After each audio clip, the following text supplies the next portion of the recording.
Shalom, Vracha à tous nos amis, les amis de Radio JM, la communauté de Marseille, avec l'aide de Hachem, et tous les amis qui nous suivent sur les réseaux internationaux. Je vais, avec l'aide de Hachem, vous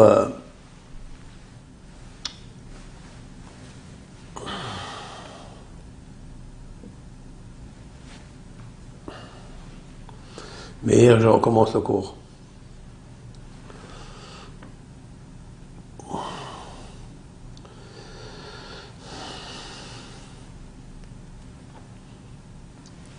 Shalom, Bracha à tout le monde. Nous sommes le 5e jour de l'allumage de Hanouka, la 5e bougie. Dans la Menorah du Beth Amikdash, et même du Mishkan, du tabernacle, au temps de Moshe et Aaron, il y avait ce qu'on appelait Hatavat Hanerot, c'est-à-dire la composition, comment fabriquer l'allumage.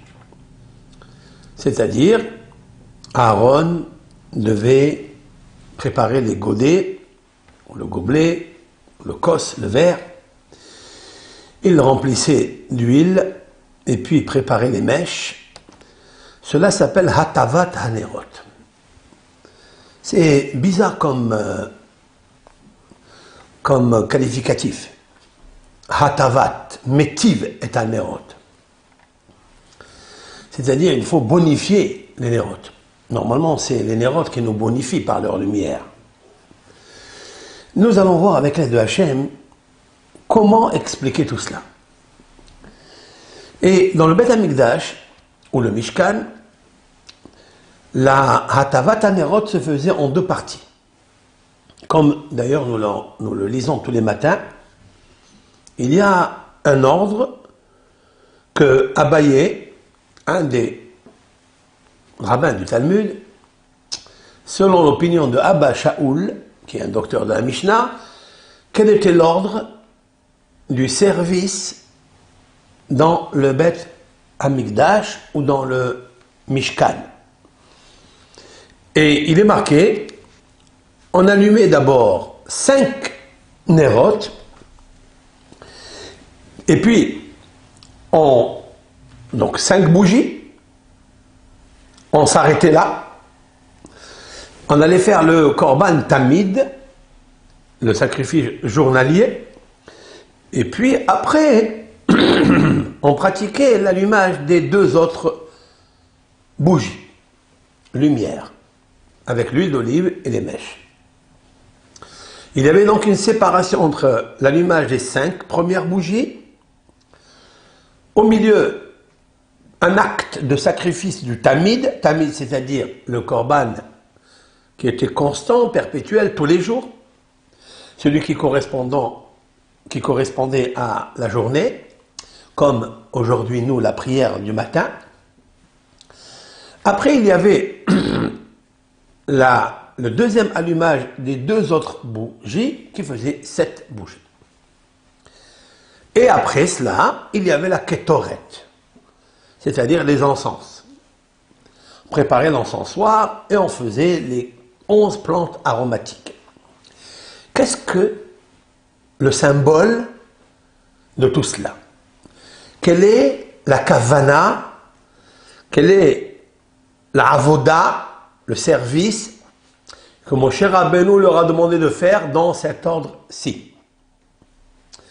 Nous sommes aujourd'hui, vendredi, la 5e bougie de Hanouka.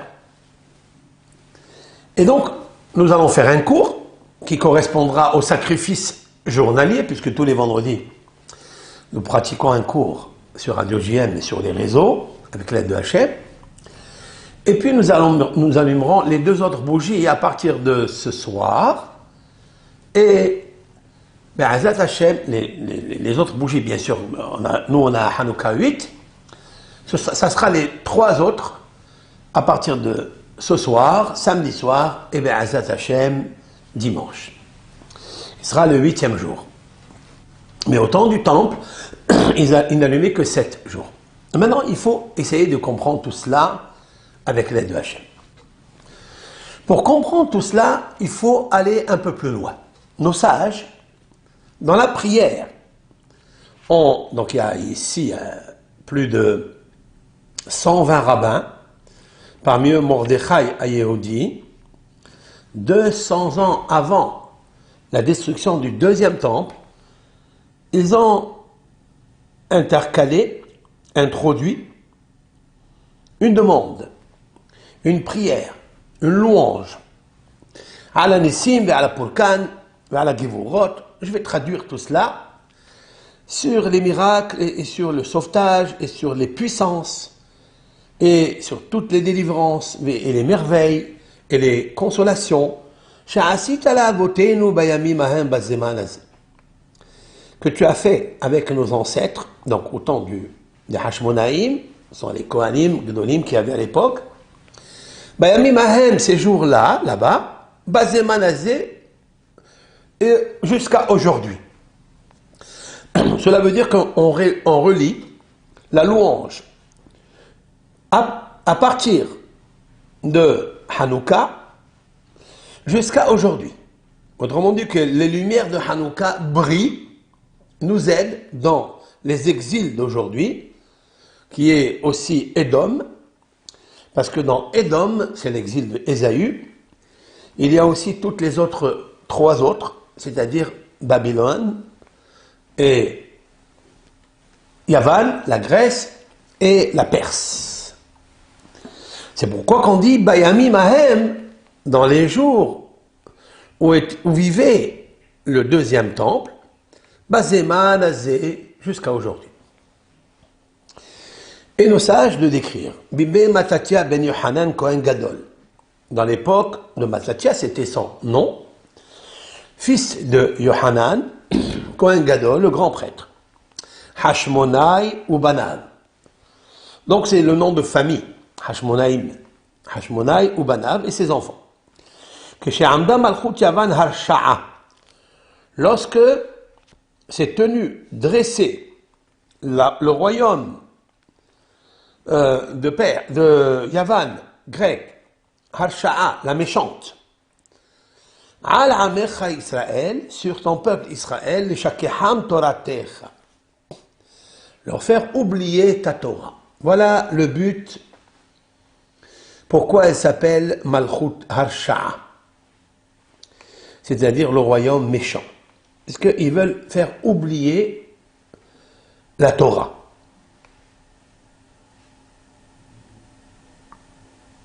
Vous voulez que le peuple d'Israël transgresse les lois des Téphilin, du Shabbat, de la Brit Mila, de la circoncision. On ne comprend pas en fait qu'est-ce qu'ils veulent. Mais toi, par ta grande miséricorde, tu t'es tenu dressé pour soutenir, être le bouclier, dans cette heure où ils étaient en souffrance. C'était une grande souffrance. Le peuple d'Israël, si on lui enlève les lois, ça ne lui suffit pas la foi. Il faut pratiquer les lois dogmatiques, l'étude de la Torah, sinon c'est une détresse pour eux, une grande douleur. Toi, Hachem, eh bien tu as été le bouclier. Rafta et Rivam, tu as disputé leurs disputes. Danta et Dinam, tu as jugé leur jugement. Nakamta et Nikmatam, tu as vengé leur vengeance. Masarta Gibolim bial Hallashim. Tu as mis entre les mains des faibles que nous étions. C'était une petite poignée d'hommes, très faibles. Tu as transmis les Giborim, ce sont les hommes forts de l'armée grecque. Ça c'est premier.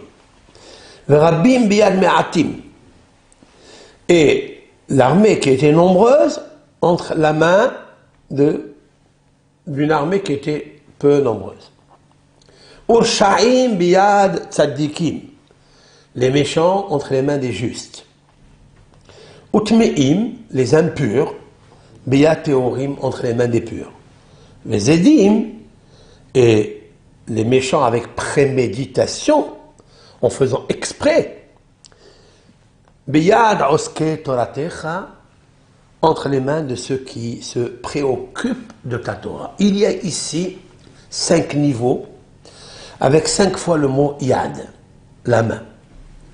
C'est-à-dire les forts entre les mains des faibles, les nombreux entre les mains des peu nombreux, minoritaires, les méchants entre les mains des justes, et les impurs entre les mains des purs, et les édim, ceux qui avaient des mauvaises pensées, les comploteurs pour enlever ta Torah, entre les mains de ceux qui étudient la Torah. Seulement entre les mains de ceux qui étudient la Torah.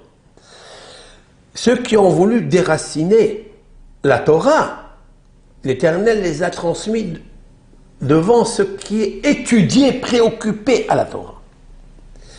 Il y a ici donc 5 niveaux de miracles que Dieu a fait. Mais le dernier, c'est quoi? Beyad Oske Toratecha. Il y a là des choses merveilleuses. Je veux reprendre juste le 4e et le 5e. C'est quoi la définition Utmeim Beyat Teorim? Et les impurs entre les mains des purs. Est-ce que là, ça n'est pas inclus déjà dans ce qui était dit dans le 3e miracle, Urshaim Beyat Tzadikim, et les méchants entre les mains des justes? Les méchants, c'est des impurs. Les tzadikim, c'est des purs. Pourquoi avait faire une catégorie spéciale qui est Rechaim entre les mains, c'est-à-dire les méchants entre les mains des justes, les impurs entre les mains des purs? En quoi consiste le méchant ou l'impur? Et en quoi consiste le tzaddik, le juste ou le pur? C'est quoi cette notion? Et en plus, nos sages ont juxtaposé la 4e et la 5e comme s'ils étaient la préparation de l'autre. À savoir que la pureté de ces êtres, c'est elle qui amenait à étudier la Torah. Donc ils étaient seulement Oske Toratecha. Il y avait une petite, parmi le peuple d'Israël, il y avait une petite minorité qui étudiait la Torah. Parce que ça n'est pas évident d'être Osek Batorah. Et comme si le 5e miracle, c'est-à-dire la 5e main de Dieu, est en fait les 5 livres de la Torah. Je voudrais expliquer cela. Il y a ici 5 fois le mot Yad. Et je voudrais donner une explication avec l'aide de Dieu en allant un petit peu voyager dans la Genèse, dans les tout petits versets des premiers chapitres de Bereshit, pour essayer de comprendre cela avec l'aide de Hachem. Je vais lire le premier verset de Bereshit, en fait 3 versets, et nous allons nous déverser, et en espérant que Dieu va déverser sur nous une ha'ara, c'est-à-dire un éclaircissement venu du ciel. Quand je lis le premier verset de Bereshit, il contient 7 mots, très intéressants. Bereshit, donc au commencement, ou bien avec sagesse, dans le sens le plus simple, au début, au commencement, mais dans le sens le plus évolué, le plus distingué, mystique. Bereshit, c'est Reshit Chochma Hashem. C'est en fait la sagesse. Avec sagesse, l'Éternel, au début, a créé le monde. Et Hashamaim, le ciel, et Haaretz, et la terre. Il y a ici 7 mots. Dans le 2e verset, Haaretz haïta tohu vavohu, et la terre était chaos et solitude, désolation. Et il n'y avait pas de vie, il n'y avait pas de lumière. Qu'est-ce qu'il y avait alors? Hosher alpene terom, l'obscurité, les ténèbres sur la surface des abîmes. Le mot Tehom ici est très important. Tehom, si vous faites attention au mot Tehom, il s'écrit Tav, He, Vav, Mem. Ce mot a 4 lettres. Tav, He, Vav, Mem. Il est aussi la valeur numérique de Hamavet. Ce sont les lettres Hamavet. Ça veut dire la mort. Lorsque l'obscurité plane sur la surface de la terre, c'est la désolation. Qu'est-ce que la désolation? C'est la mort. Hamavet. Voilà pourquoi un homme, quand il quitte ce monde, il descend dans le Tehom, c'est-à-dire dans les profonds des abîmes. Parce que nos corps s'abîment et se désagrègent, se décomposent.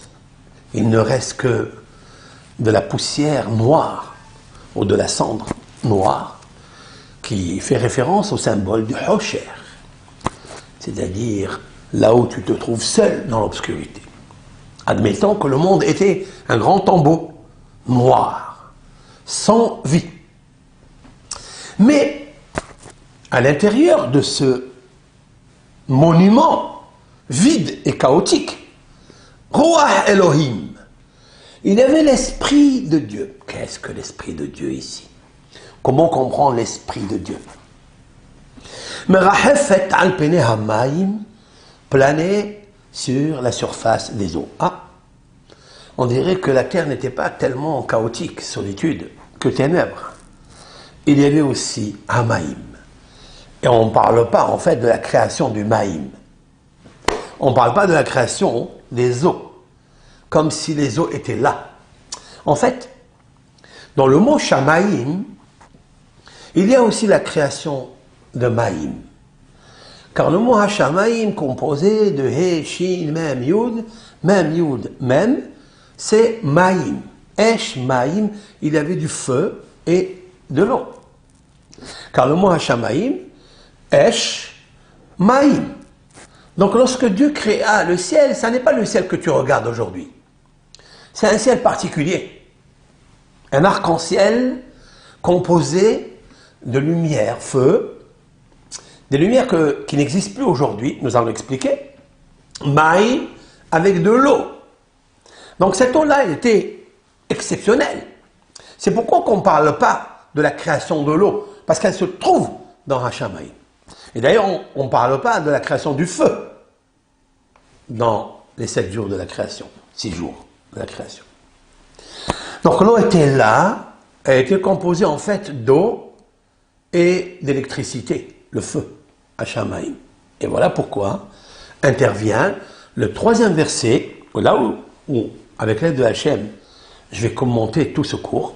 Vayomer Elohim. Alors cet esprit de Dieu qu'on a parlé tout à l'heure, Veruach Elohim, Merachefet al pene hamayim, c'est la parole de Dieu. Car la parole de Dieu sort du cœur. Le cœur, c'est lui qui fait souffler et qui fait monter le souffle, la respiration par les poumons, 5 lobes dans les poumons. Il fait passer en fait les 5 lumières qui sortent de la bouche, les 5 sonorités. 22 lettres. Labiale, dentale, palatale et gutturale et linguale. Labiale, dentale, linguale, palatale, gutturale. Il y en a 5. Il n'y a pas un moins et il n'y a pas plus. Ce chiffre 5 passe par le cœur. Le Ruach Elohim, en fait, c'est le cœur du monde. C'est l'amour du monde. C'est la volonté de créer. Et voilà que le mot cœur, il s'appelle lève. Le cœur, c'est lève. Dans sa valeur numérique 32, et celle qui est réduite, c'est-à-dire 3 et 2, 5. Tout émane du cœur, qui est en fait la structure du chiffre 5. La 5 puissance qu'il y a dans le cœur, lève, fait émaner d'elle une Ruach Elohim, c'est-à-dire l'esprit de Dieu, la force de Dieu, la parole de Dieu, qui va monter dans les poumons avec 5 lobes qui vont rentrer dans la gorge, trachéaire, œsophage, etc. Et ils vont sortir de la bouche les 5 sonorités. Donc ce qui fait en tout dans le chiffre 5, il y en a 3. C'est-à-dire le cœur qui est le lèvre, 3 et 2, 5, puisqu'il s'appelle 32. Après, il y a les 5 lobes, ça fait encore 5, et 5 sonorités, ça fait encore 5, ça fait 15. Qu'est-ce que le 15? C'est le chiffre de Dieu. Yud Ke. Yud Ke, c'est en fait la sagesse et le discernement. Dans le système séphirotique, que nous a expliqué le Zohar Kadosh, et surtout dans le Sefer HaYetzira, attribué à Avraham Avinu, nous parlons de la lettre Yud, Ehe, Vav, Ke, c'est-à-dire le nom du tétragramme. Mais qu'est-ce que le Yud? Cette petite lettre, c'est en fait la sagesse. Cette sagesse se trouve dans le cœur. Chez l'être humain, elle se trouve dans son cœur. C'est pourquoi on dit dans la Torah, on verra, pour tous les savants, constructeurs du tabernacle, il est marqué Hacham Lev, le sage du cœur. Car la sagesse se trouve là, dans le cœur. Et la sagesse contient 5 parties, 5 pétales, 5 lumières. Et ces 5 lumières, en fait, se transmettent depuis le cœur jusqu'à la main, aux 5 doigts. Et quand on pratique quelque chose avec sa main, et surtout sa main droite, il nous faut toujours penser à ces 5 puissances qu'il y a dans le cœur. Car tout ce que tu fais dans ta vie, tu dois le faire avec l'amour, la concentration, la ferveur et l'intention. Alors, ça marche.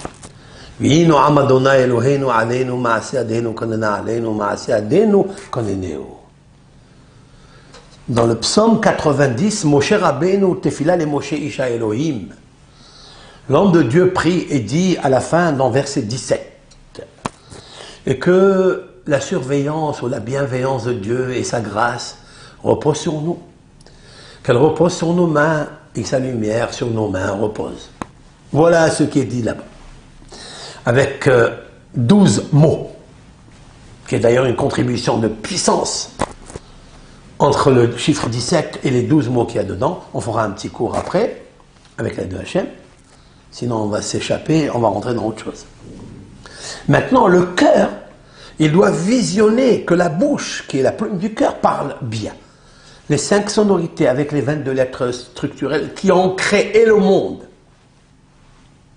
Comme disent nos sages, Yodea Betzalel, Kavbet Otiyot Shebahem Bara Hakadosh Baruch Hu Ta'olamo. Betzalel connaissait, avait le savoir des 22 lettres avec lesquelles Dieu a créé le monde. Et avec ces 22 lettres a créé chaque article, chaque objet du culte dans le temple. Tout a été créé avec mesure et avec le chiffre 15. Vayas Betzalel. Et Betzalel a fait.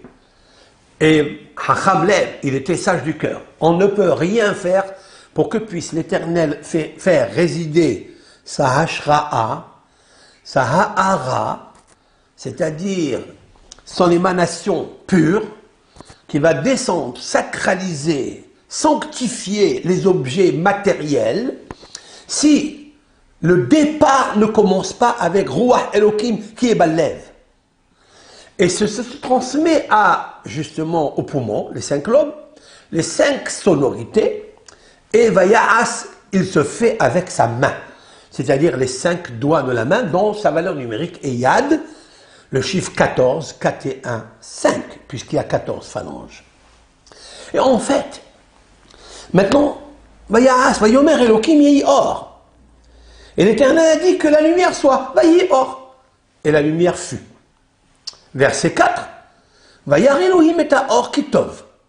Et Dieu a vu que la lumière est belle ou bonne. Elle peut être belle parce qu'on peut la voir, parce qu'il faut la voir.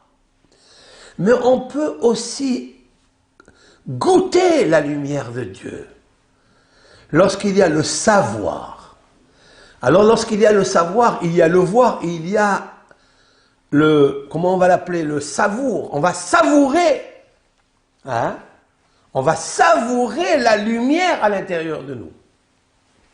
Cette lumière, ne peut la ressentir, ne peut la goûter que Yad Oske Torater.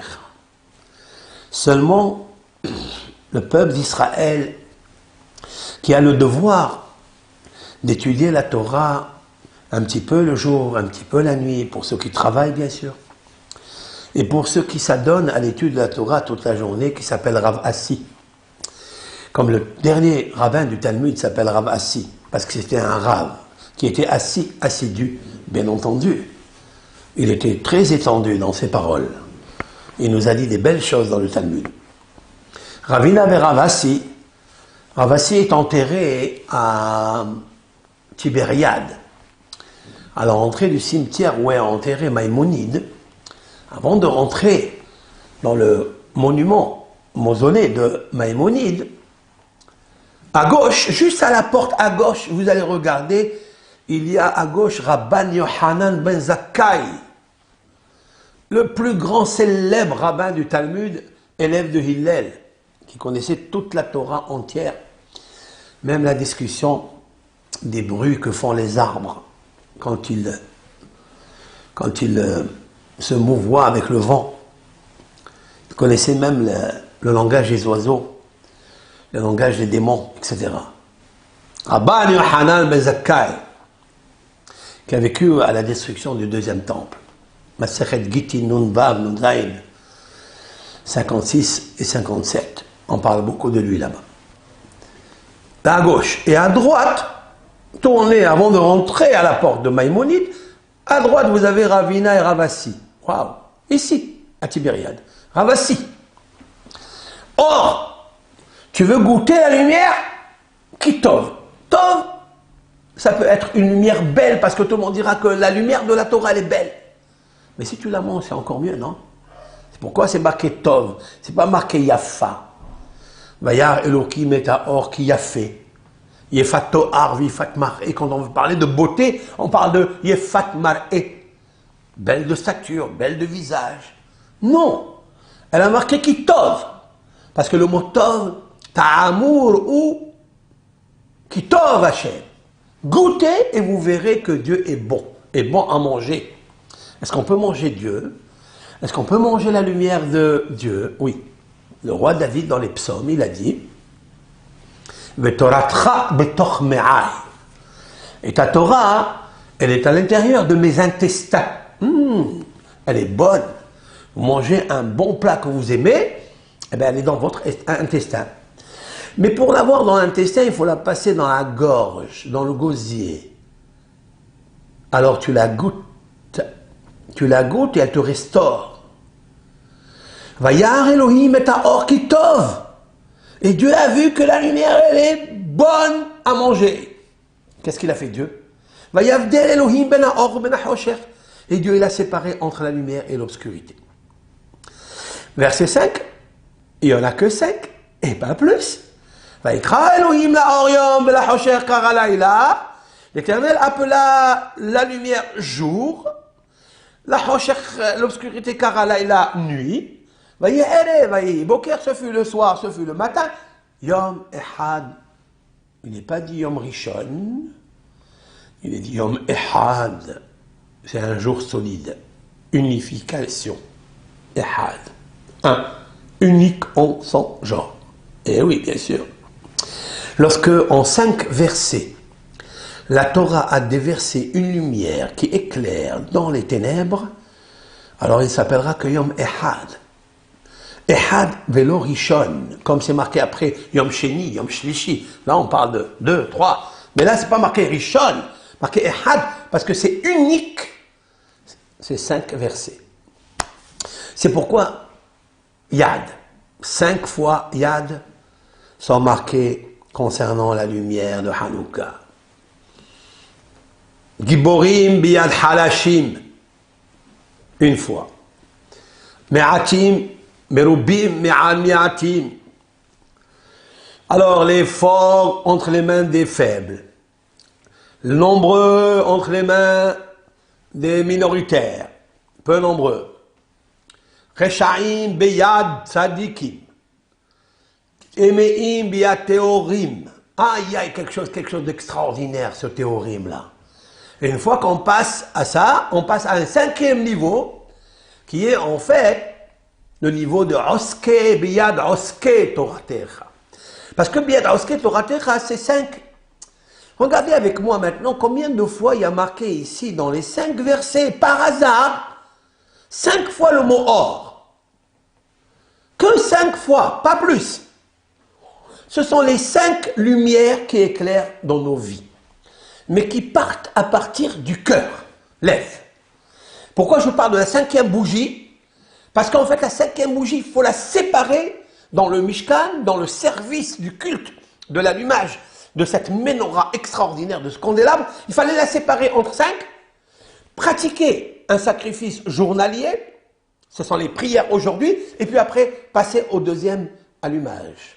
Et après, les encens, c'est-à-dire l'odeur agréable des 11 plantes aromatiques, parce que l'odeur agréable, nous pouvons la recevoir que dans cet ordre-là. 5, après sacrifice journalier, tamid, et après les 2 autres, hatavat, tanerot, ténérot, les 2, et après ketoret, asamim. Et qu'est-ce que ça veut dire ça? Ça veut dire qu'en fait la lumière de Hachem s'arrête à 5 d'abord. Parce que dans le temple, quand mon cher Rabbeinu, il pratique quelque chose ici-bas, il doit regarder dans quelque chose qui est très très haut. Qu'est-ce qui est très haut? Comment on peut voir du haut? Qui peut voir qu'il y a la permission de l'autorisation de regarder qui est Dieu en haut? Non, non, non, non, non, non. Je m'excuse, Dieu n'est pas en haut. Dieu, il est en bas. Et où il est? Dans sa Torah. Dans le Sefer Torah. Là, les 5 versets que je vous viens de lire maintenant. Bereshit bara Elokim, très très calculé, très pratique, très puissant. On aurait pu mélanger un verset, un 2e, un 3e, un 6e, un 5e. Non. Il y a 5 versets qui parlent de Shamaïm, c'est-à-dire feu, eau. La terre, cette terre-là, elle est embourbée, chaotique. Hoshech al peneteom, il y a de l'obscurité dans les profonds des abîmes. Et là intervient Roi Elohim. Qu'est-ce que disent nos sages? Qu'est-ce que c'est Hoshech al peneteom? Nos sages, il y a 2000 ans, ils ont décrypté que le mot Hoshech, qui est écrit dans le 2e verset, avant que ne naisse la lumière, que Dieu a fabriqué cette lumière de lui-même, qui émane de lui-même. Ça n'est pas une lumière ampoule, lampe, non. C'est une lumière spirituelle, or Elion, or Aganouz. C'est l'émanation pure de la lumière de Dieu, qui s'est déversée dans le 3e verset, Vayomer Elohim, Yehi Or, de lui émane le Or. Nous ne pouvons pas le trouver ailleurs. Et qui est alors ce Hoshech? Zé Malchut Yavan, disent nos sages, c'est en fait la galoute de Yavan. C'est l'exil des Grecs. Qu'est-ce qu'ils font ici les Grecs? Et voilà que Dieu il va nous dire quelque chose d'extraordinaire, bien que les Grecs, ils ont voulu obscurcir les Shakeham et Toratecha. Ils ont voulu obscurcir les yeux qui étudient la Torah de Hachem et qui pratiquent la lumière des mitzvot qui émanent de la Torah de Hachem, de cette lumière qui est très très très élevée. Ils ont voulu obscurcir, ils ont voulu 2 choses.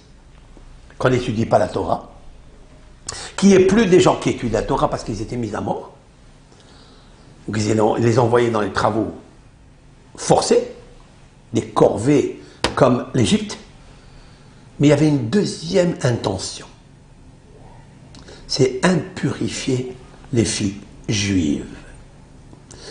Ils ont voulu impurifier la tzniut du peuple d'Israël. Il y a 2 grandes lumières dans le peuple d'Israël, il faut le savoir. La première, celle qui est très très profonde, très élevée, qui se trouve dans le cœur du temple, qui se trouve dans le Kodesh HaKodashim, le Saint des Saints, où Aaron HaKohen devait passer par le Echal en passant entre la Ménorah à droite, sud, côté sud, et la table de proposition à gauche, qui était dans le nord. Et là, il passait pour entrer Seule une fois par an, le jour du grand pardon, où on fait 5 prières. Rappelez-vous ce 5. Il rentre dans le Héchal. Là-bas, il passe parce que c'est un couloir, une préparation. Et cette préparation se fait en regardant à droite la lumière de la Ménorah. Et en regardant à table la table où étaient posés les pains de Dieu. Il rentrait dans le Kodesh HaKodashim où était posé cette fois-ci le Aaron HaKodesh. L'arche où se trouvaient les tables de la loi. Quel est le symbole? Alors je voulais dire avec l'aide de Hachem comme ça. Les Grecs avaient 2 pensées. Première, c'est qu'ils étaient puissants dans l'armée, la force, le sport, l'esthétique, tout ce que vous voulez, la philosophie, la Avodah Zara, de eux-mêmes. Ça c'est Giborim. Dieu il a dit, même Giborim, Beyad Halashim, je les mets entre les mains des faibles, pas c'est moi qui décide ici, c'est pas vous. Après, vous êtes nombreux, même minorités peuvent gagner, puisque c'est moi Dieu qui marche avec eux, ça aussi. Vous êtes des Rechaïm, vous avez des mauvaises intentions, vous êtes des méchants. Beyad Tzadikim, si tu es juste, Akadosh Baruch Hu, il est avec toi. Mais là, la 4e et la 5e veut parler d'autre chose. Temeim, ce sont des gens qui sont Rechaïm, mais ils sont aussi Temeim. C'est quoi Toum'a qu'ils ont? Parce que Racha, c'est quelqu'un qui pratique des mauvaises mœurs. Mais c'est quoi Tamé? Quelqu'un qui est impur. Dans quoi il est impur? Il a voulu souiller le peuple d'Israël. Comme il est marqué dans le traité Shabbat 23, Tanora Banan, Maï Hanouka. Pourquoi il s'appelle Hanouka? Il dit parce que ce sont les 8 jours qu'on allume les néros de Hanouka. Pendant ce temps, il ne faut pas faire des oraisons funèbres, il ne faut pas pleurer, il ne faut pas faire des jeûnes. Car les Yévanim sont entrés dans le temple, ils ont souillé les huiles et ils ont pratiqué la débauche avec les filles d'Israël. Waouh, waouh, waouh, waouh, waouh. Ils ont voulu littéralement impurifier la Ménorah. Alors il y a 2 choses, 2 lumières dans le peuple d'Israël. Il y a la Ménorah, ce sont les femmes juives, j'explique. Et il y a le Aaron HaKodesh, ce sont les hommes qui étudient la Torah. Les hommes et les femmes. Aaron HaKohen représentait les 2. Aaron va allumer la Ménorah. Qu'est-ce qu'une femme, qu'est-ce qu'un homme? Comment on doit regarder aujourd'hui le couple juif? Le couple juif, en fait, il y a un godet, c'est la maison. Il y a une mèche, c'est la femme.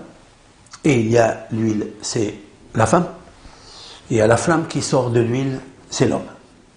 J'explique. Sans femme, tu n'es qu'une âme sans corps. Et sans corps, tu ne peux pas subsister. Une flamme ne peut tenir que s'il y a un support, un godet, une mèche, de l'huile. La femme, de Am Israël, Bnot Israël, elles doivent se garder le corps, qui est le godet, la mèche, et l'huile, avec laquelle le gafrour, la petite allumette, étincelle, feu, va allumer pour prendre la lumière et la faire monter, et la faire éclairer, la faire avancer dans le monde. Qu'est-ce que voulaient en fait les Yévanim? Ils voulaient d'abord qu'il n'y ait pas d'huile, pour qu'il n'y ait plus de flamme. Comment ils ont fait? Ils ont pris les filles juives et ils ont voulu les débaucher, les impurifier. Comme a déclaré dans le Talmud Ktubot que chaque maire ou chaque prince, celui qui dirigeait un petit peu les contrées et les villes de Yavan, il voulait s'approprier la fille qui était vierge et abuser d'elle le premier avant qu'elle se marie. Waouh, waouh, waouh, waouh, waouh. Waouh, qu'est-ce que tu veux avec ça? Impurifier la mèche, impurifier le corps, impurifier le godet. Si tu impurifies le godet, ça ne suffit pas encore. Impurifier l'huile de la menorah. L'huile de la lumière qui sort de la menorah. L'âme qui sort de la femme, du godet, de la mèche. Et là, c'est la dynamite. Car si la mèche est impure, il n'y a plus de dynamite, c'est l'explosion totale. Voilà pourquoi c'est marqué Vézédim. Zédim, Mézid, en hébreu, Mézid, c'est quelqu'un qui fait exprès. C'est qu'il a une intention particulière, avec préméditation. Il a bien réfléchi comment faire son coup. Temeim beyad oske toratecha. Zédim, ce sont des gens qui avaient une intention. Ils étaient d'abord impurs. Pourquoi on les a considérés des impurs? Parce qu'ils ont impurifié, ils ont souillé la mèche, le corps des Bnot Israël. Elle ne peut plus recevoir dans sa matrice une âme particulière qui descend du monde de la menorah d'en haut, de l'huile d'en haut.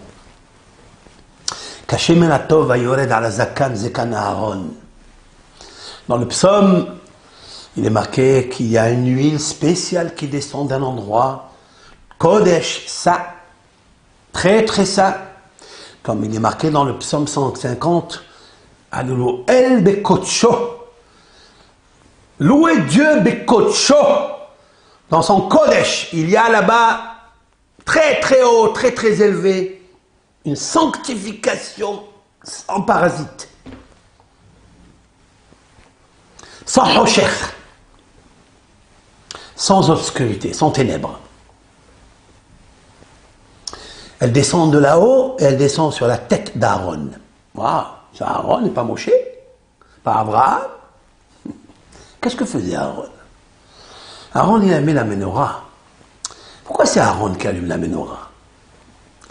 Nous allons terminer le 8e jour avec le passage de Birkat Kohanim, de Aaron à Cohen. Vous allez voir dans le Sefer Torah, où l'Éternel va demander à Moshe de demander aux 12 princes d'Israël, des 12 tribus, de sacrifier un korban, un sacrifice. Aujourd'hui, nous étions dans le korban de Shevet Shimon, Nassid ibn Shimon, c'est-à-dire le prince de Shimon, Shelomiel ben Tsuri Shaddai. Shelomiel, c'est-à-dire Shalom. Aujourd'hui, c'est le Shalom aujourd'hui. Shelomiel, la Shlemut de quel? La perfection de quel? Qui? Ben Tsuri Shaddai. Tsuri, c'est quoi Tsuri?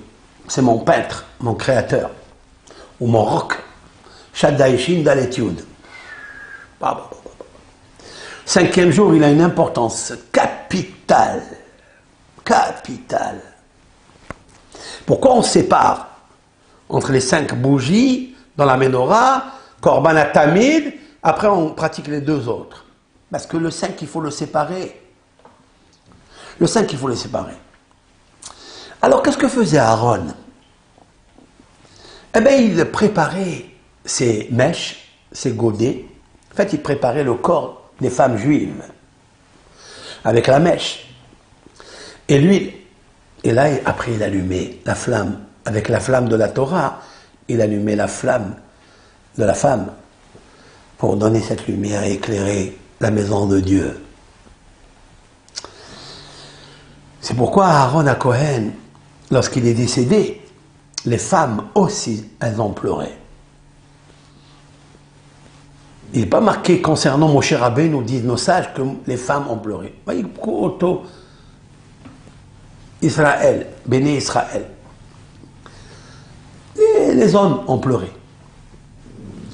Parce que Moshe Rabbeinu était Kodesh, c'était quelque chose de très très élevé. Mais Aaron s'occupait de faire la paix Aaron, quand il voyait dans un foyer qu'il n'y avait pas d'huile sur la mèche du godet, je m'explique. Lorsque le mari ne met pas un peu de l'huile pour faire glisser un petit peu les disputes et les éparer, pour faire éclairer la joie du cœur de sa femme, alors il se disputait et la mèche est séchée. Quand la mèche est sèche, eh bien, elle ne peut pas recevoir l'huile. Elle ne peut pas imbiber l'huile. C'est pour ça qu'elle le rejette. Il vient à Aaron et dit, t'inquiète pas, chez Annie métive est un érote. Je vais lui faire du tov. Je vais la bonifier. Je vais m'occuper de vous. Et il s'occupait d'eux. Il faisait le shalom entre eux. Il faisait le shalom, la paix entre eux. Et le corps devenait un beau décor. Et par quelle flamme? Par le or de la Torah. C'est pourquoi Aaron, une fois qu'il rentre dans le Hechal, le Hechal, c'est la partie où était posée la menorah à droite, il doit regarder la menorah à droite pour voir. Il dit, mais je ne peux pas rentrer là, étudier la Torah dans le Saint des Saints, là où il y avait l'arche et les tables de la loi. S'il y a les chivré le hot, s'il y a une cassure entre le godet, la mèche et l'huile séparée de la lumière de la Torah, c'est pas possible. Donc il regardait à droite, mais il regardait aussi à gauche. Qu'est-ce qui est à gauche? C'est la table. Qu'est-ce qui prépare la table? Qu'est-ce qui fait tout dans la maison quand tu t'assois et tu manges? Tu viens du travail, tes occupations, du voyage. Tu trouves ta table bien disposée, préposée, proposée. Alors, il faut un exposé. Cet exposé, c'est l'exposé devant la menorah. Car s'il n'y a pas la table, des fois, ben la mèche, elle va sécher. Le mari, qu'est-ce qu'il fait? Il ne donne pas sa flamme, il ne donne pas son huile. Qu'est-ce qui se passe? Ben tout sèche. Alors qu'est-ce qui combine que les deux, ils restent associés? T'en es aussi la menorah, aussi la table, mais en rentrant à l'intérieur pour étudier la Torah. Il faut étudier les 5 lumières de la Torah. Alors qu'est-ce que voulaient les Yvanim? Ils voulaient 5 choses. Ils voulaient d'abord montrer qu'ils étaient forts contre les faibles. Ils voulaient une armée nombreuse contre une minorité. Ils voulaient être les Rechaim contre les Tzadikim. Ils voulaient être les Téméim, les impurs, pour souiller les théories. Et ils voulaient aussi la préméditation pour retirer les 5 lumières de Yad Oske Torater. Voilà une préface extraordinaire. Maintenant, écoutez bien. Le Zohar Kadosh demande une très belle question que peut-être ça fait 50 ans que j'étudie ce passage et je n'ai pas fait attention. Et je vais vous faire part de ce que j'ai lu. Il demande la question, dans toute la création, à partir du 2e jour, quand il a créé par exemple le Rakia, d'accord? C'est marqué, Vayomer Elohim, verset 6, Vayomer Elohim yehi Rakia betoch hamayim, que soit le firmament à l'intérieur de l'eau, V'imavdil ben maïm les maïm, qu'il sépare entre les eaux supérieures et les eaux inférieures que nous avons aujourd'hui dans les océans sur Terre. L'Éternel a fait le firmament. Dieu a séparé entre les deux. Et ce fut ainsi. Et après, dans le verset 9, dans le verset 11, dans le verset 15, toutes les créations, c'est marqué, et ce fut ainsi, sauf dans les 5 premiers versets, dans la création de la lumière, il n'y a pas marqué, et ce fut ainsi. Alash, pourquoi? À la main. Pourquoi Hachem, il n'a pas dit,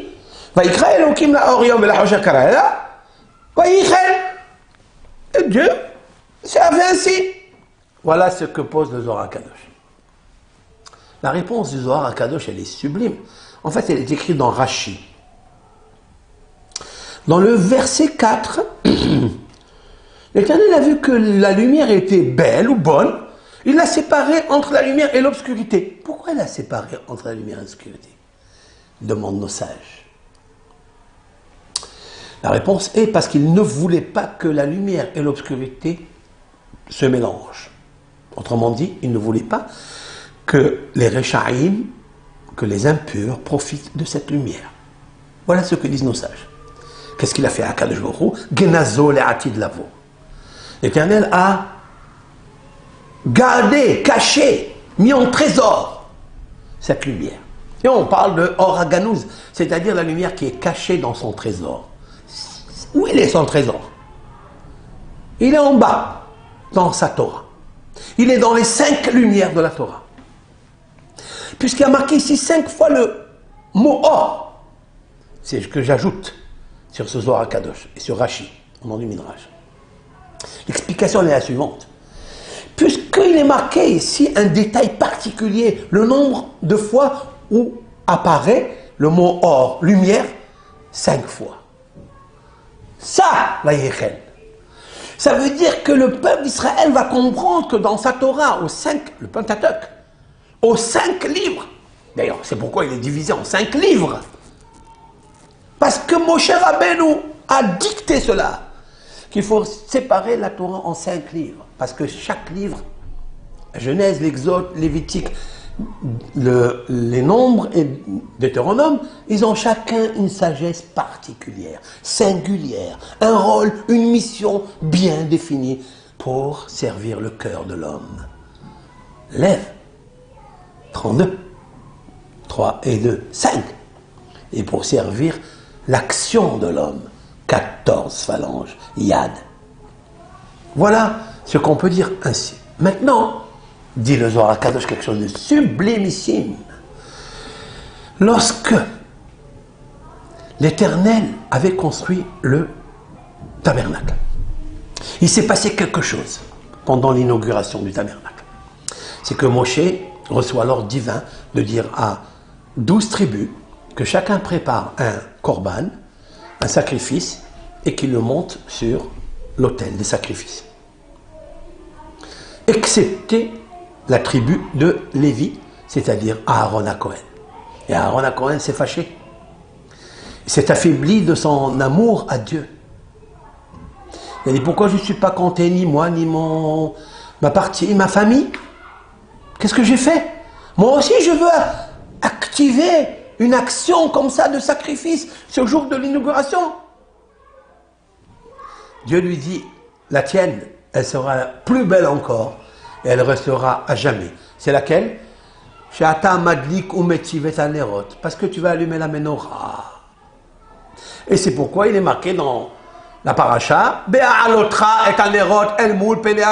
lorsque tu feras monter les flammes de la menorah en face de celle qui est en haut, parce qu'il y a en haut aussi une menorah. Mais il faut savoir converger entre celle d'en bas et celle d'en haut. Il faut presque une synchronicité entre l'un et l'autre. Et ce n'est pas évident. Qu'est-ce que la Torah nous dit? Vaya'as Aaron Ken. Et Aaron, il a fait ainsi. Qu'est-ce que ce mot ainsi? Dit le Zohar Kadosh. Le mot Ken, le mot Vayomer Elohim Yehi Or, le mot Ken qui nous manque dans la première partie de la fabrication des lumières, de la Genèse. Les 5 lumières, il n'y a pas marqué le mot Ken. Alors il dit le Zohar Kadosh, on attendait une personne, une dans le monde, depuis la création du monde. Aaron. Le symbole de la paix. Le symbole de celui qui bonifie les mèches des femmes. Les godets. Celui qui essaie de donner de la lumière dans les foyers. Qui est dans le or. Mais Or HaGanouz. Il dit Aaron, il sait comment tirer la lumière. Vaya'asken. La Torah, elle a déplacé ce mot Ken qu'elle aurait dû écrire comme toutes les autres créations Vayichen, Vayichen, Vayichen, Vayichen. Pas marqué là-bas. On attendait un homme, Aaron à Cohen. Waouh! Aaron à Cohen parce que lui, il fait monter les mèches. Il fait monter les flammes dans les mèches. Il ravive les foyers. Il fait le shalom bayit. Vayahas Aaron Ken. Et là, Neroteha. Il a fait monter Neroteha au féminin. Neroteha, ce sont les femmes. Voilà pourquoi les femmes, elles ont pleuré à Aaron quand il est parti. Elles ont dit, maintenant qui va s'occuper de nos flammes, de nos godets, de notre corps. On va être une kmshin, on va être encore stressé. Et on n'a pas l'homme qu'il faut pour éclairer nos foyers, nos godets, nos mèches, nos huiles. Donc pas de flamme. S'il n'y a pas de flamme, il n'y a pas de femme. Comment on fait? Voilà ce que dit le Zohar HaKadosh concernant cela. Maintenant, c'est tellement beau ce que je vais vous dire. Et ça, c'est fait maison, artisanal. Si vous prenez 5 fois le mot yad, yad, yad, yad, yad. Comme je vous ai expliqué tout à l'heure, que Moshe Rabbeinu, il a marqué 5 fois le mot or.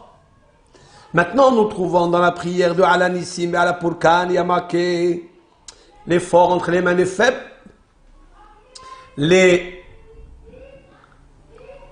nombreux entre les mains des peu nombreux, la main des Rechaim entre les mains des Tzadikim, encore 3 fois le mot yad. Après Temeim Biateorim, 4 fois le mot yad. Après Zedim Biyad Osketoratera, 5 fois, pas plus.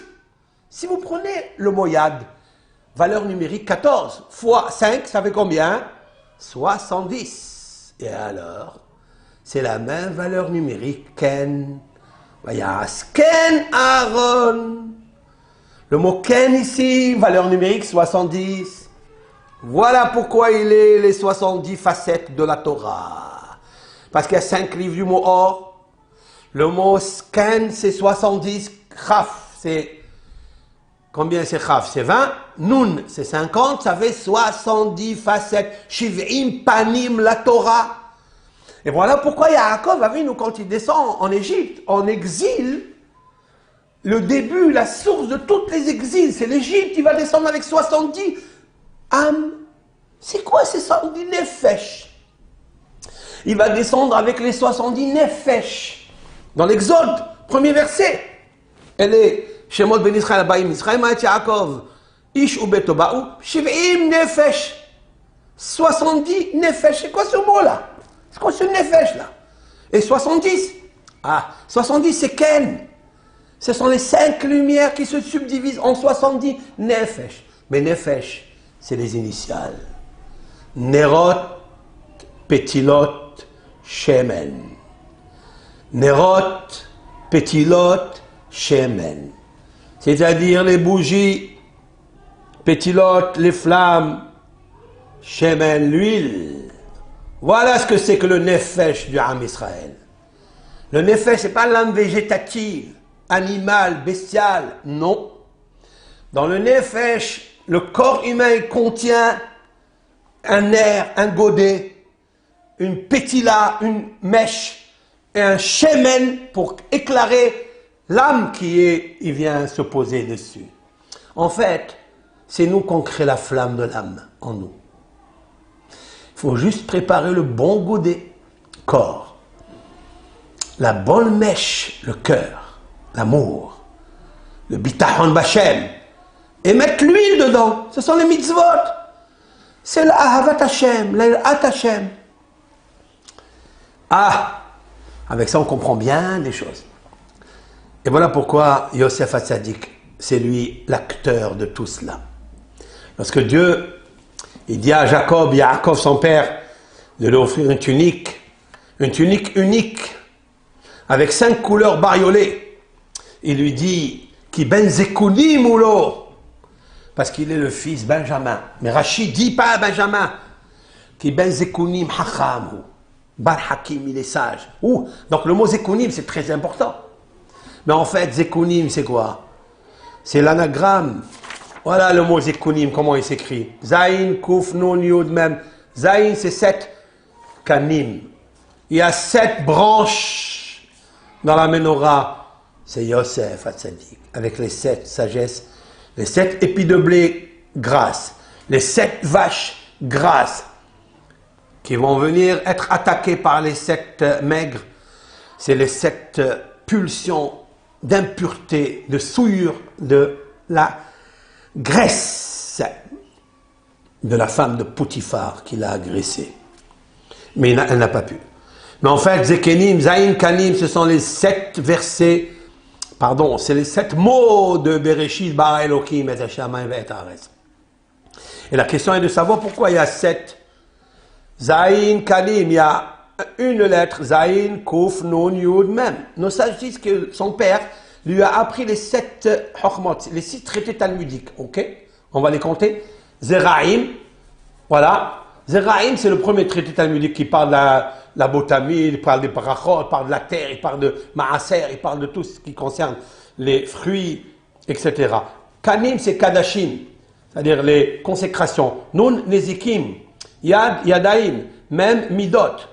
Voilà ce que disent, ce sont les 6. Mais il manque un ici.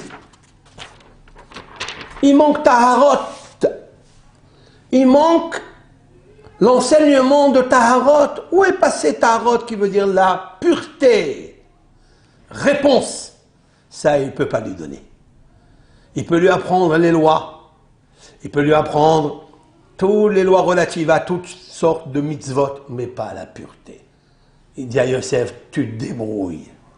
La pureté, c'est quand tu vas te trouver devant cette femme, habillée en femme féminine très puissante, qui va vouloir te séduire, à toi d'être pur.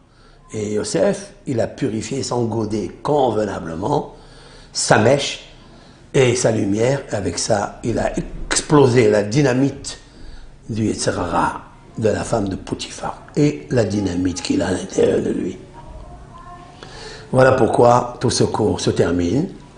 Je vous souhaite un bon Shabbat, un bon Rosh Chodesh Tevet, Tovot, She'ata metiv et anerot.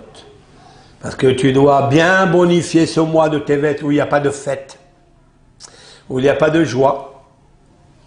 Jusqu'à Tou Bishvat, il y a un travail. Maintenant, on rentre un petit peu dans les jours d'obscurité. Mais grâce à la lumière qui a précédé, nous allons éclairer cette obscurité jusqu'à Tou Bishvat, où il va y avoir la floraison, où il va y avoir la construction du monde, jusqu'à Adar, parce que ce sont les exils de Yavan et de Purim pendant l'hiver. Lorsqu'il y a l'hiver, il y a toujours fait froid.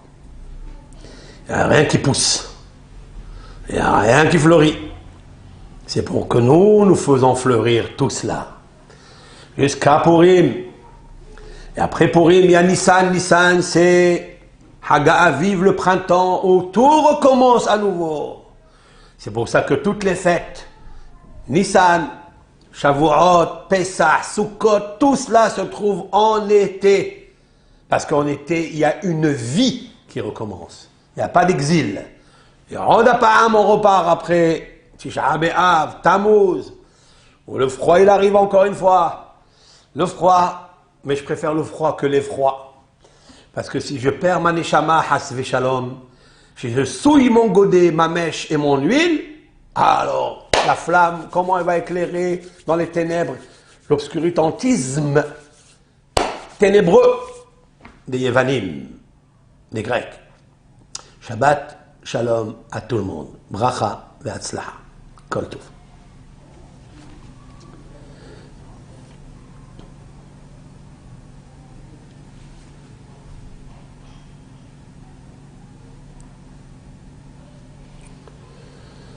On va continuer avec vous, très important parce que j'ai fini le cours de Radogiem, j'ai qu'une seule heure.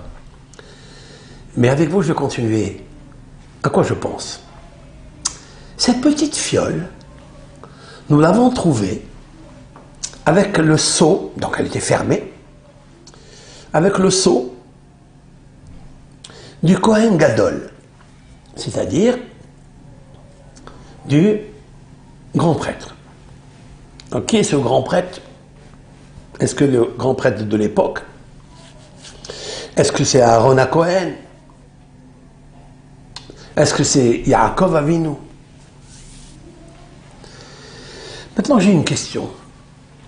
Pourquoi on l'appelle Kohen Gadol?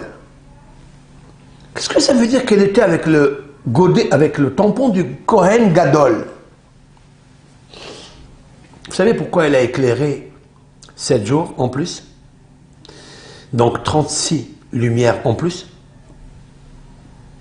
Parce qu'il faut être Gadol. Il faut être grand. Qu'est-ce que c'est grand? Important.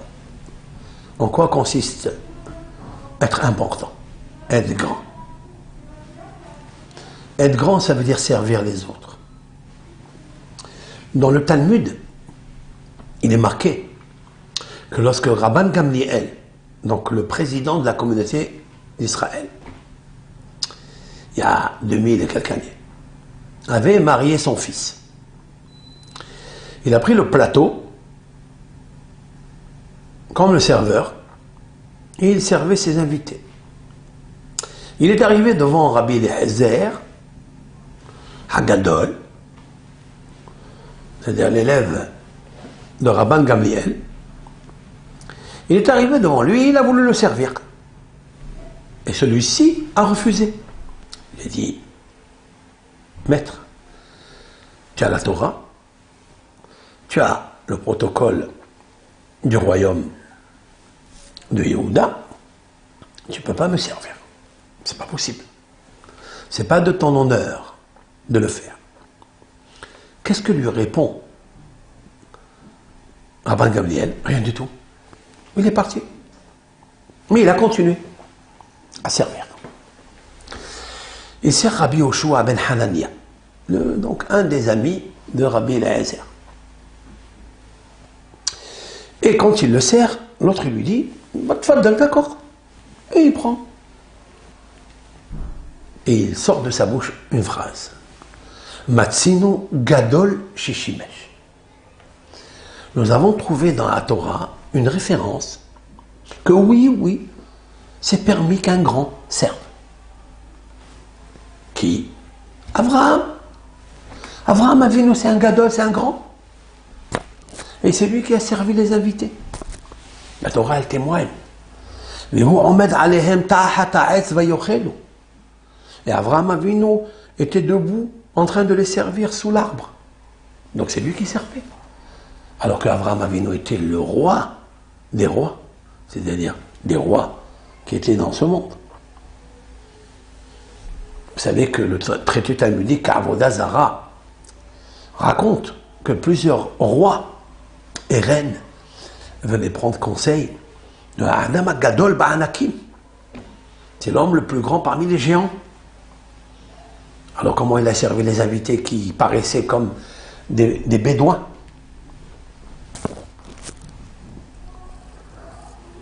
Rabbi Yoshua a apporté la preuve d'ici que oui, nous avons trouvé un grand qui sert. Au moment où ils parlaient entre eux, donc c'était une correction que Rabbi Yoshua voulait faire à Rabbi Eliezer. Et les autres, il y a un troisième rave qui se lève et qui dit arrêtez de parler des hommes. Vous voulez apporter une référence? N'apporte pas d'Abraham. Amène la référence de Dieu. Qu'est-ce que fait Dieu toute la journée? Il fait souffler le vent et il fait descendre les pluies et il fait pousser les herbes pour nourrir les bêtes et les animaux. Donc vous voyez, Kadosh Baruch Hu, il n'a que faire. Le roi des rois, des rois, des rois. Il s'occupe du corbeau, des enfants du corbeau, il s'occupe de la veuve, il s'occupe de l'orphelin, etc. Il y a des psaumes que nous lisons tous les jours, tous les matins. Et là, Rabbi Eliezer n'a pu rien dire. Qu'est-ce que j'apprends de là? Matzinu Gadol Shishimesh. Vous voyez? Qu'est-ce qu'un Gadol? Shimesh. Qu'est-ce qu'un homme grand? C'est celui qui sert. Celui qui se sert de ses moyens jusqu'à ce qu'il les perde pour les autres. C'est difficile. Alors vous savez quelque chose qui est très intéressant. J'ai vu une critique concernant une autre personne.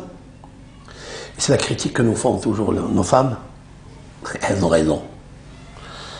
Ah, tu es généreux avec l'autre. Avec l'autre, tu veux paraître. Et avec moi, tu veux disparaître. Et me faire disparaître. Avec moi, tu fais pas le généreux. Avec les autres, faddal. Yallah, ouvre ta main, ouvre ta poche, ouvre ton cœur, ouvre ton sourire. Viens avec la secrétaire, et il fait. Et avec moi, shfafa. Voilà, je suis considéré comme un béni ici. Alors que je suis bénévole. Je suis bénévole toute la journée et que tu me sers que des beignets. Va te baigner un petit peu dans la Torah. Tu vas voir un petit peu qu'est-ce qui est marqué là-bas. Sinon, gadol. Aucun homme ne peut se dire qu'il est grand tant qu'il ne sert pas d'abord ceux qui sont à côté de lui. Et ça, c'est vrai.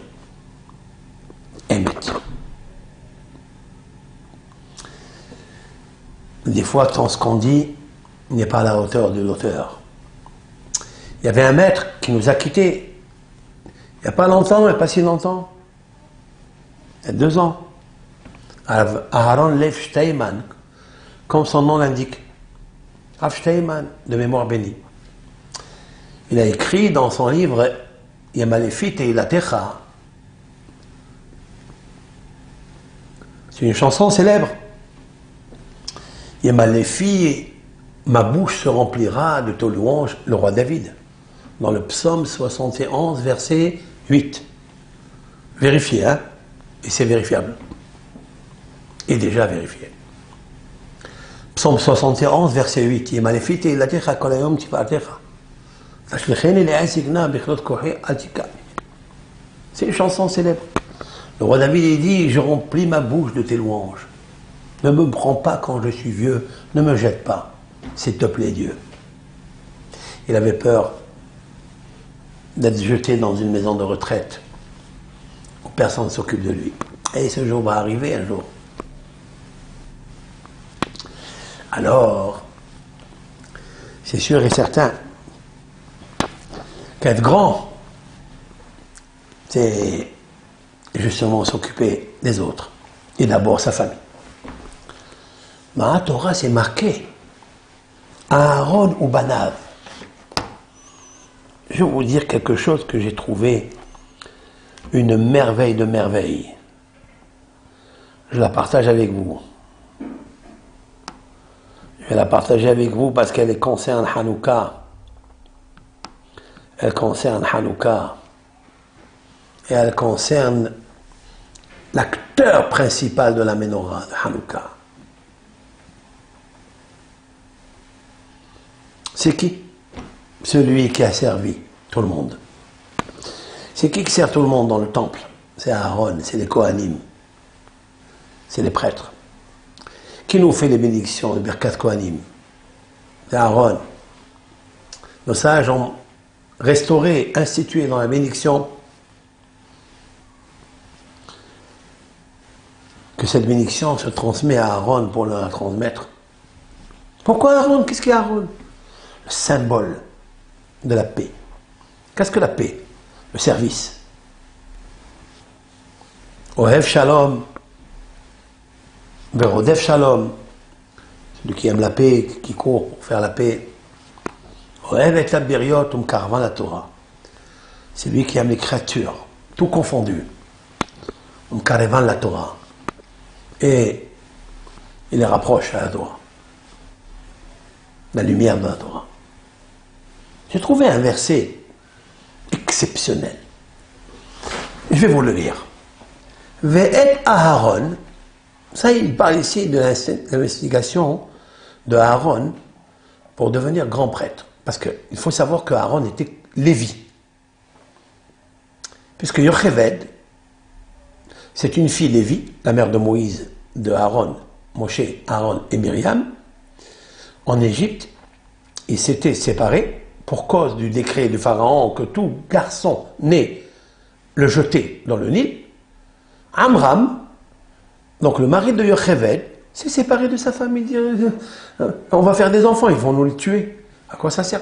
C'est interdit de faire une chose pareille.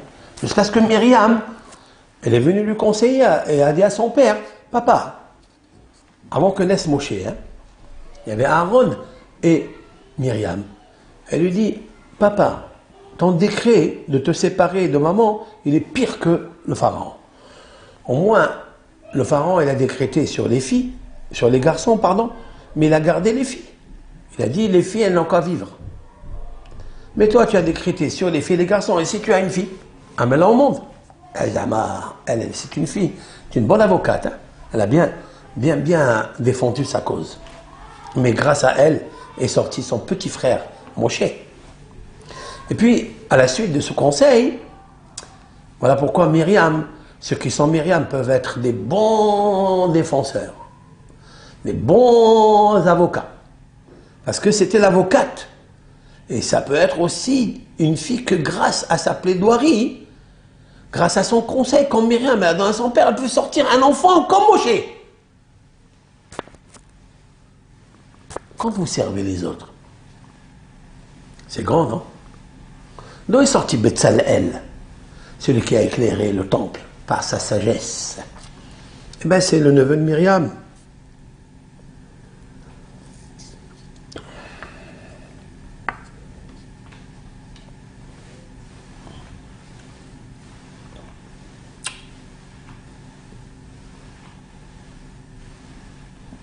C'est le descendant de Myriam.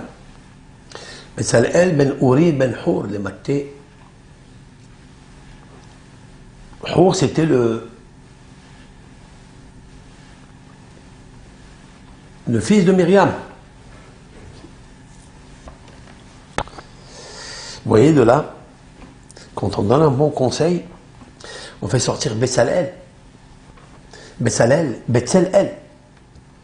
C'est quoi le thème astral de Betzalel? Batzel, Tzel c'est l'ombre, El c'est Dieu. Tu étais dans l'ombre de Dieu, dit Moïse à Betzalel. Ben Uri, il est le fils du feu, le feu de la Torah. Pas Ori, Ori c'est la lumière, Uri. Comme la fête de Hanouka ne s'appelle pas la fête des lumières, elle s'appelle la fête des feux. C'est parce que les lumières, ce sont des LED, ce sont des... Même artificielles, on appelle une lumière. Mais Our, c'est plus grand qu'Or, c'est une flamme vivante. C'est ce que nous allons à Hanouka, des flammes vivantes. Parce que le peuple d'Israël vivra jusqu'à l'avènement messianique où la flamme de Dieu vivant va éclairer le monde. Ok. Après, donc ils sont descendus, c'est Beth Lévi. Donc là, Yocheved, Myriam et Aaron et Moshe et Amram, c'était la maison de Lévi. Mais il fallait maintenant lui changer le statut et lui donner un statut plus élevé. Qu'est-ce que fait Moshe? Dieu lui dit, tu prends Aaron pour le rendre Kohen, prêtre. Voilà d'où c'est sorti le mot Kohen. Kohen, ça veut dire les Chahen, pour servir. D'ailleurs, dans le Targum Onkelos, au sujet du verset Vehu Kohen el Elyon, Vehu Meshamesh. Le Targum Onkelos explique et qu'est-ce que c'est qu'il était le Kohen de Jérusalem, lorsque ce dernier est sorti, Malki-Tzedek, est sorti à la rencontre d'Abraham après avoir gagné la guerre et ramené le butin de Sédom, est sorti le roi de Shalem qui était Shem, le fils de Noé, et il était prêtre à Dieu élevé. Qu'est-ce que c'est Kohen? C'est la première fois où c'est marqué ce mot. La traduction araméenne explique Vehu Meshamesh. Meshamesh, ça veut dire comme le shamash. D'où vient le mot shamash? Meshamesh, qui sert. Maintenant, il faut qu'il soit Kohen. Alors il dit comme ça, Ve'et Aaron ve'et banav. Et Aaron et ses enfants. Chaque fois, il colle Aaron avec ses enfants. C'est-à-dire que l'éducation que Aaron avait, c'est avec ses enfants. Parce qu'il doit donner d'abord à ses enfants. Il lui dit comme ça, Timshah, tu vas oindre avec l'huile d'onction, l'huile d'olive, qui dashta otam, tu vas les sanctifier, les chahen li, pour me servir. Après il dit, Ve'el bene Israël tedaber les morts, Et au béni Israël, tu parleras en disant, Shemen, l'huile, Mishhat, d'onction, Kodesh, sainte, Yézé, l'île Dorotechem. Sera cette huile-là que Aaron s'est sanctifié avec, Yéli les Dorotechem, ce sera pour moi, pour des générations. Voilà ce qui est marqué ici. Il a collé deux choses, c'est-à-dire la sanctification par l'huile d'onction à Aaron et à ses enfants, et puis l'ordonnance au béni Israël de garder cette huile Kodesh qui sera pour les générations. Et là j'ai compris quelque chose, un symbole extraordinaire. De quoi il parle? Il parle des Hashmonaïm.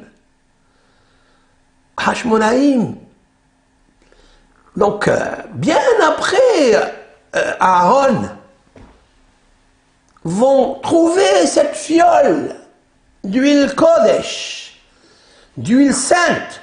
D'où elle vient? On dit Hotemet Kohen Gadol, parce qu'elle avait le sceau du Kohen Gadol. De quel sceau? De quel Kohen Gadol il parle? Il parle de Aaron. Parce qu'il leur a dit de la garder.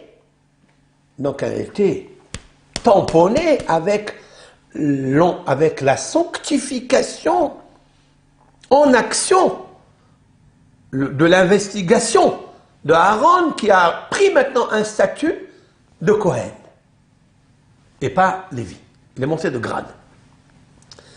Voilà ce que je voulais dire. Maintenant, ça ne me suffit pas ça. Vous savez très bien que moi, ça ne me suffit pas. Je n'ai pas encore mangé bien comme il faut. Moi, il me faut me restaurer avec la lumière de la Torah. Et là, je regarde, je contemple, et là, je trouve la merveille. C'est extraordinaire.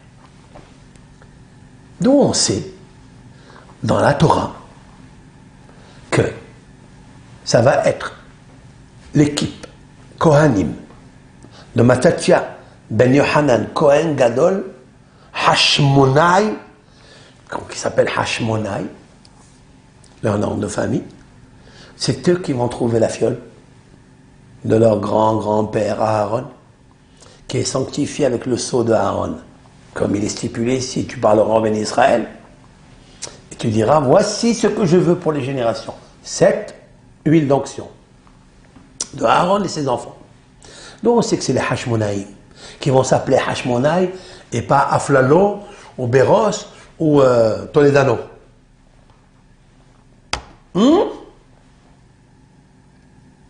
J'ai pris le mot Timshah. Vous suivez avec moi. Vous avez vu, c'est marqué. Et Aaron et ses enfants, Timshah, tu oindras. Qu'est-ce que vous lisez avec moi? Timshah. Et vous le marquez ici comme ça. On va bien faire les choses. Vous allez profiter de ce chidouche nifla. Merveilleux. Je vais vous marquer comme ça. Timshah.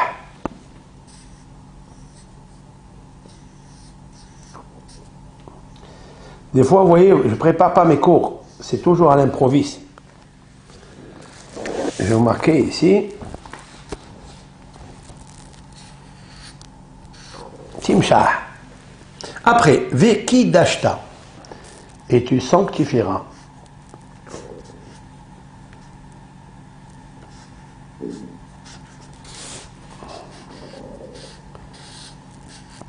Veki Dashta.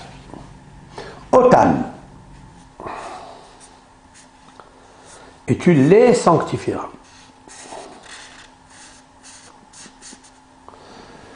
Les chahen, pour servir.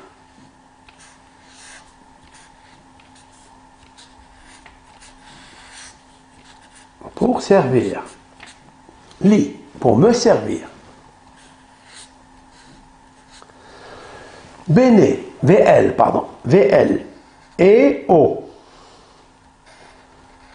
Et au béni Israël, hein? VL, béné,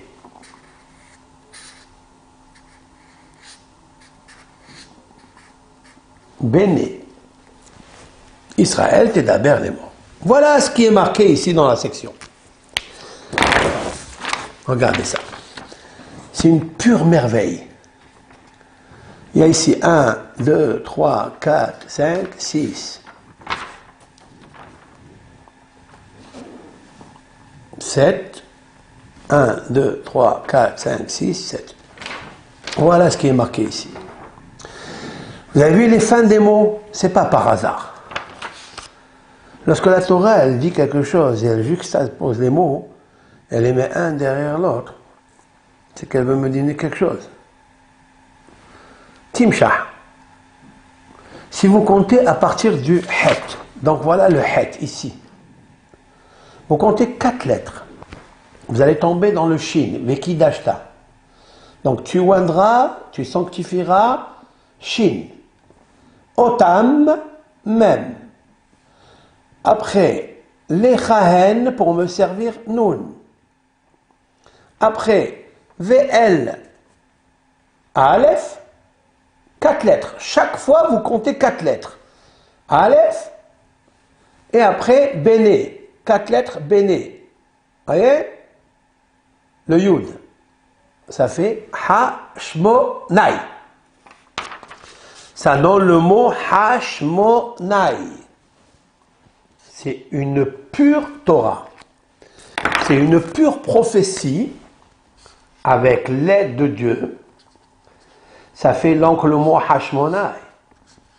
Qui peut écrire un livre aussi prophétique, saint, sacré, puissant comme le livre de Moshe Rabbeinu? Qui? Sham'u Ami Mirgazoun. Que tous les peuples, que toutes les nations écoutent et regardent cette pure merveille. Le même texte qui parle d'Aaron, l'investigation d'Aaron, l'onction par l'huile de consécration à Aaron et ses enfants. Et Dieu lui dit, et tu diras au béni Israël de garder cette huile pour moi, pour les générations. Pour faire quoi? Pour allumer la Hanouka quand il y aura Yavan. Lorsque la Grèce va agresser le peuple d'Israël et souiller les huiles, et tu auras besoin de cette petite fiole. Mais qui sera capable de contredire les Grecs alors qu'ils sont une armée puissante et vous êtes une armée peu nombreuse, faible? Ok, vous êtes des tzadikim. Ok, vous êtes des théorim. Ok, vous étudiez la Torah. Ça sera les Hashmonaïm. Hashmonaï Obanav. Voilà ce qui est marqué ici. Et là, c'est marqué dans la Torah, Mefourash, explicitement dans la cachette du secret mystique de notre chère Torah. Quelle lumière! Et en plus, en ordre, avec un sceau de 4 lettres. Je vais vous envoyer ça, je vous le fais, je vous l'envoie comme ça dans le lien. Vous allez voir, c'est une pure merveille. Mais ma question est, pourquoi 4?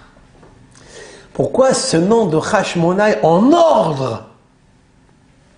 1, 2, 3, 4, 5, 6, 6 lettres. 6, 5 sceaux, parce que le het fait partie de la première. Il y a 5 sceaux, et vous trouvez 5 sceaux de 4 lettres, et vous trouvez, c'est magnifique. Yud Ke Vav Ke, le nom de Dieu. Yad, 5. C'est les chiffres 5 dont je vous ai parlé tout à l'heure, la lumière de Dieu. Cette lumière ne peut se trouver que grâce à Oske Torah Techa, ceux qui sont là à s'affairer, assidus à l'étude de la Torah. Quel mérite nous avons d'avoir cette Torah? Nous pouvons l'étudier que ici, dans ce monde. Si on prépare un bon bagage de l'étude de la Torah, combien il nous faut prier que pour nos enfants, ils soient aussi dans la Torah. Combien regarder ces lumières, ce feu qui émane de ces mèches, de cette huile, et de dire combien tu es l'éclaireur. Toi, Hachem, tu nous as donné des merveilles, alors que nous, nos femmes, nos enfants, étudier la Torah, ne pas impurifier les mèches, le godet, le corps, les huiles que nous possédons à l'intérieur de nous. On peut tout me voler, on peut tout me souiller, mon argent qui est à l'extérieur de moi, mais pas ma sagesse et ma lumière, ma flamme qui est à l'intérieur de moi. Et donc, Hanouka, c'est le renouvellement de la lumière intérieure. Juste, efface de ton subconscient toutes les misères, toutes les rayures, toutes les souillures, toutes les sciures, toutes les transpirations qu'il y a à l'intérieur. Enlève-les, jette-les, change les godets, change les mèches, fabrique une nouvelle huile et reçois la lumière à l'intérieur de toi. Donc, pour ma part, cette nouveauté inédite est sortie cette semaine. Je crois que c'était hier. Lors de l'allumage de la 4e bougie, j'ai dit, allez, je vais faire un saut de 4 lettres. Le nom de Dieu, Yudke Vavke. Et j'ai trouvé 5 sauts. C'est incroyable. Et je trouve le mot Hashmonai, qui veut dire la famille donc de ces Kohanim, descendants d'Aaron, qui eux ont gardé cette Mishhat Kodesh. Avec ça, j'ai répondu à une question que m'a posée quelqu'un dans la prière. On dit Anerot alalu Kodeshen. Ces lumières-là, on parle des lumières au pluriel. Kodeshen, elles sont saintes. Normalement, Kadashim, c'est au pluriel. On parle ici de plusieurs lumières. Pourquoi on dit Kodeshen? Hen, c'est au pluriel. Elles sont. Il fallait dire Kedoshim, elles sont saints, au pluriel. La réponse que je lui ai donnée, qui est très belle, d'ailleurs ça lui a plu, j'espère qu'elle va vous plaire à vous aussi. J'ai dit oui, ces lumières elles allument, mais elles descendent d'une lumière qui est sainte, une seule. C'est un endroit, il s'appelle Kodesh. Cette lumière, elle s'appelle Mishhat Kodesh. D'où elle vient? Hein? Eh bien, elle vient du verset que je viens vous dire maintenant. Voilà, chers amis. Elle vient d'une lumière que je viens de vous dire maintenant. Celle-là, elle est particulière, celle-là. Ve'et Aaron, ve'et banav, timshah. Et Aaron et ses enfants, tu oindras. Kidashta otam. Michael dit, tu les sanctifieras pour me servir. Pour me servir. Où il est le pasouk? Où il est ce verset-là? Hein? Mais Béné Israël, tu t'appelles l'Emro. Et au Béné Israël, tu parleras en disant Shemen, l'huile Mishhat, donc sur Kodesh. C'est une huile qui descend d'un endroit qui s'appelle Kodesh, que aucune galoute ne peut souiller. Alléluia bekotsho, Alléluia birkiya ozo, Alléluia bigvurotav. C'est le psaume à 10 louanges, le psaume 150 puissant. Khan. 150 c'est Khan. Kouf Nun. Kouf 150. Nun. 150. Le godet s'appelle Kene Menorah. Les branches de la Menorah. Khan. Là-bas il y a Alléluia Bekotsho. L'Éternel, louez-le dans son sanctuaire. Il se trouve où? En bas? Birkiya Ozo, la deuxième louange. Alléluia Birkvurotav. Donc, Bekotsho. Après, Birkiya, Rakiya, c'est le firmament céleste. C'est là-bas où il se trouve. C'est de là-bas qu'on reçoit cette lumière. C'est vrai qu'il y a plusieurs lumières que tu peux allumer, mais il y a une qui est la source, elle s'appelle Kodesh. Pour ça on dit Hanerot alalu Kodesh. Ces lumières-là, elles sont allumées grâce au Kodesh, à un endroit très grand, très pur. Voilà donc, À nous de prendre et de prier à Hachem de cette lune, de cette source de sanctuaire où dépose la lumière dans nos âmes, pour être bien à l'intérieur de nous, pour être tov, être bien. Avec ça, on amène, avec le Baruch Hu, il nous amènera à Mashiach Tzidkenu. Mashiach vient du mot l'huile, Meshicha, onction. Il viendra comme le roi qui était au temps d'Israël, qui était oint par l'huile d'onction de Aaron à Cohen. De grands prêtres, parce que le roi doit être un homme de paix. C'est pas évident. Donc prions pour cette paix, qu'elle arrive au monde, et qu'on sorte un petit peu de cette galoute de Édom, la galoute de Isaïe, la galoute des Ivanim, la galoute des Grecs, de Paras, Madaï, pour vivre le troisième temple. Là on verra la beauté et la splendeur de Dieu. Bracha ve'atzlacha à tout le monde.